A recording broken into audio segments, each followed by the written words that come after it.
Hi, Wayne Evans here. You are about to learn more facts regarding the World Economic Forum. I'll abbreviate it as WEF, and more specifically about the godfather of this organization, Klaus Schwab. You will also become more aware of how close we are to the end of days foretold in the Bible. So let's do it. Klaus Schwab was born in Germany in 1943, just a year before World War II began. His childhood was shaped in an environment of totalitarianism, war, and the rebuilding of Europe after the war. These conditions helped to form his ideological worldviews, as well as his belief in the power of international collaboration. Klaus obtained higher education at Harvard University and later as professor at the University of Geneva. He also worked with Dr. Henry Kissinger, the U.S. Secretary of State under President Richard Nixon. Schwab's notoriety was further elevated during his association with the Club of Rome during the 1960s. Schwab later founded the European Management Forum in 1971 and renamed it as the World Economic Forum in 1987. The WEF has met in Davos, Switzerland for the past decades. Schwab has been very successful in attracting world leaders to these annual meetings. Indeed, at its most recent gathering, there were over 50 heads of state, that's politicians, over 100 billionaires, over 600 business chief executive officers, and more than 2,400 scientists, celebrities, and others with high influence and worldwide connections. After 55 years of leading the WEF, Schwab gave notice of his intentions to retire. However, this was interrupted with accusations of his nefarious activities. The charges were investigated and dismissed by the WEF Board of Trustees, but Schwab was nevertheless removed as the chief chairperson. So far, my historical introduction of Schwab has been somewhat amiable. However, you may have smelled a rat. Schwab broadcast, among other things, an economic imperative that will provide a revolution that is fundamentally changing the way we live, work, and relate to one another, unlike anything humankind has ever experienced before. Let's watch a few video clips to understand this imperative a little better. My special guest in this exclusive interview today is none other than Mr. Klaus Schwab, founder and chairman of the World Economic Forum. Mr. Schwab, I've been a big fan of your work for a while now, so I'm very pleased to have this opportunity to be talking with you. It's my great honor. Thanks, bro. I'm honored that you're honored. Now, you're someone who no one in their right mind would ever let babysit their children. Yet trusting you to shape the future of humanity is something I think we're all on board with. And your work is incredibly altruistic. So what is it that you see that the world needs that you're trying to provide? I see the need for a great reset. Klaus, you're just being modest. I think it'll be a tremendous reset. It's a big service to humanity. As such, is there a dilemma about the Great Reset that keeps you up at night? How can we do it to make sure that a majority of people are benefiting from it and not just a minority? Well, I think if there's a person that the common people rely on to stand up for them against the agenda of the elites, it's you, Klaus. Tell me about your connection to the deep state. Intrinsically connected to one another. I don't think you just said actual words, but I like your confidence. And some people with what's called evidence have suggested that you've orchestrated how you say the global pandemic, and they don't like it. How do you feel about your orchestration of it? That's what I'm maybe most proud of in my life. I like how you just own it. We know the health industry, the digital industry will go out of this crisis strengthened. What a weird coincidence that the industries you control have profited so much. Huh. Well, I'm wondering, and just to give you context, some of the historic greats have had quotes that people always think of when they hear their names, like Jesus. Do unto others as you'd have done to yourself. And with you, by 2030, you'll own nothing and be happy about it. Very inspirational, I might add.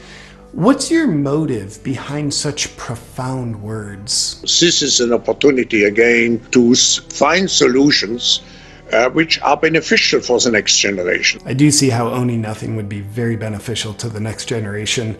It's kind of like mandatory poverty. Well, not for you, but for them. Kind of takes the stress out of wondering, will I be successful or not? And I like that. But how do you think the next generation will feel about it? So we have to prepare for a more angry world. Yeah, sounds like they'll love it. Moving along, you've advocated for a global digital health pass. What does that mean? We provide everybody with decent access to the health system. My notes say you've never been elected to be in charge of the healthcare system, nor have you been elected to be in charge of everyone, for that matter. Must be a typo on my end. Guys, could we get this corrected? Sorry about that, sir. It's very embarrassing. Let's just move on. Now, Klausy boy, you've said to never let a good crisis go to waste. And you've definitely capitalized on your COVID crisis. Do you have plans for another crisis? Perhaps an even bigger one? The environmental crisis, the climate crisis could be a much bigger one. Can't wait. However, we do know that global energy systems, food systems, and supply chains will be deeply affected. There are no coincidences, are there, Klaus? And I wonder who will affect these things and why you know so far in advance that they'll be affected. Schwabski, your narrative says a lot about helping people and bettering their lives, while those who believe in the conspiracy theory called reality see your actions as ones that hurt people and make their lives worse. And I think we shouldn't see the two as contradictory objectives. Good point. I see how the square peg fits perfectly in the round hole. Accordingly, you've talked before about genetically editing the population, and your top advisor, Dr. Noah Harari, has talked about you elites building digital dictatorships by hacking humans and re-engineering life. For those at home, let's take a look. The difference of this fourth industrial revolution is it doesn't change what you are doing. It changes you if you take a genetic editing.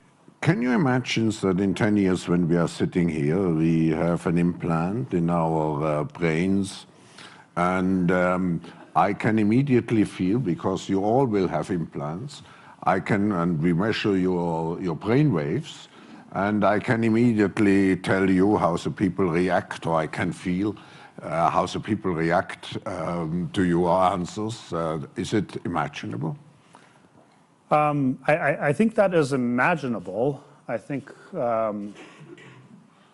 data might enable human elites to do something even more radical than just build digital dictatorships. By hacking organisms, elites may gain the power to re-engineer the future of life itself. But soon, at least some corporations and governments will be able to systematically hack all the people. So, Klaus, given what you and your advisor have said, how do you feel about controlling every person on the planet? I'm so happy. That's pretty heavy.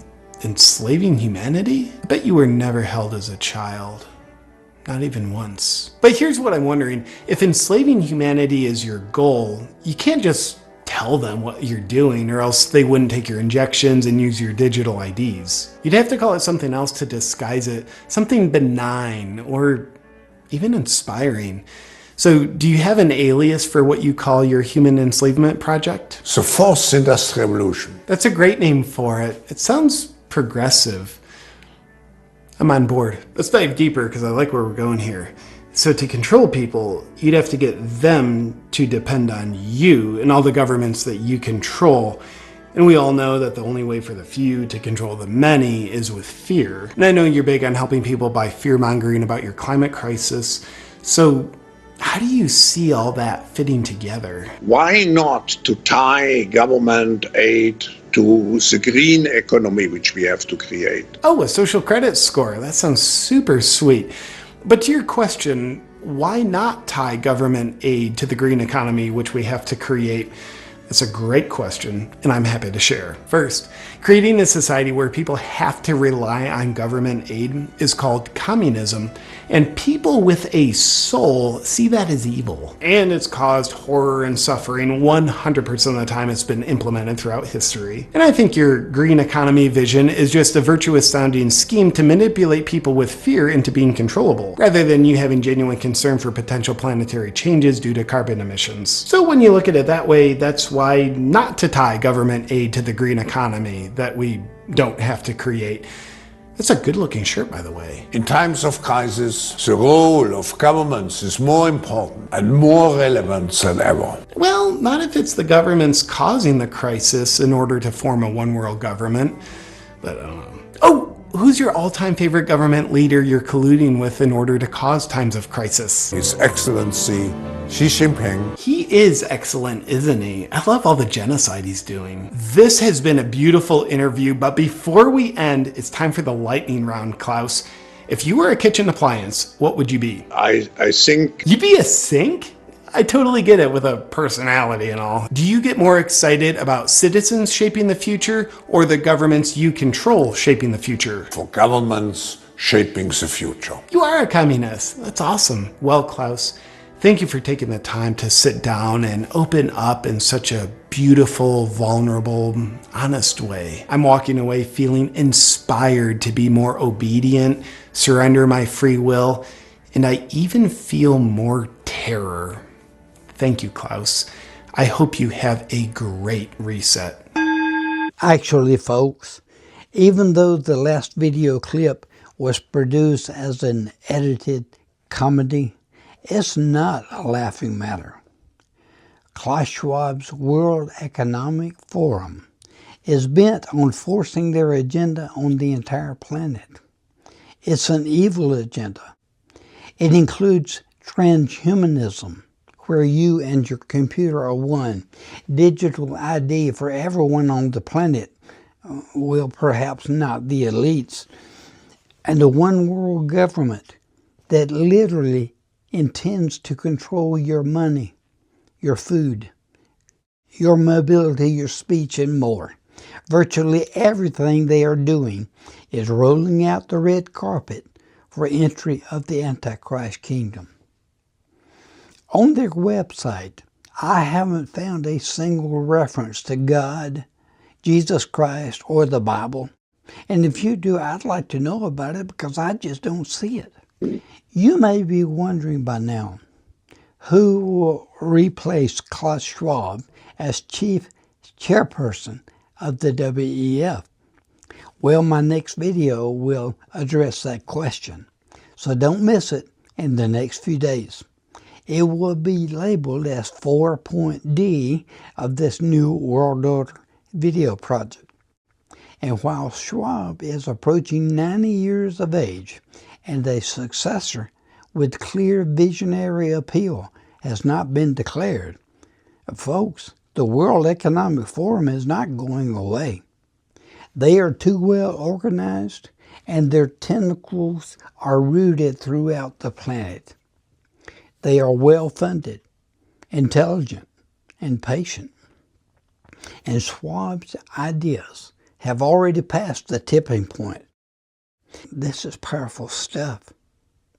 Not just to influence decisions, but to shape reality itself. And Klaus Schwab's genius, if it can be called that, has been his patience. He didn't try to change the world overnight. He built alliances. He cultivated leaders. He wrote books. He hosted forums. He turned Davos, Switzerland, into a Vatican of theocracy, a place where ideology has become reality. And now, as the world grasps with issues such as climate control, artificial intelligence, demographic shifts and instabilities, transgenderism, world hunger, the list goes on. Schwab's vision has become the fallback plan. But the world thinks there is no coherent alternative. It's sad. It's heartbreaking. The Bible has the true answers to any of the world's problems, but so many are blind and are being deceived. All of this was prophesied in the Bible thousands of years ago. You'll find it in the books of Daniel, Isaiah, Matthew, and Revelations, and other chapters, and it's happening right now. Now, if you haven't already seen my earlier video, 4.A, please do so. And then, if that rocks your boat, watch my soon-coming 4.D mentioned earlier for a deeper dive into the agenda of the World Economic Forum. You'll be amazed at what has been concealed from you for decades. And please let others know about this video project. Jesus Christ is soon coming to catch away his saints, and the Antichrist will reign on this earth for a terrible 7-year tribulation period. Christians, we need to be more serious about helping people accept Christ as their personal Savior. Today. As this video project is trying to get the message out, there are evil principalities and powers, rulers of this world, and wickedness in high places. I'll close today's presentation with this final piece of advice. Don't be naive. Don't be ignorant. We are living in the most important time in the history of humanity. Seek truth, and you will find it.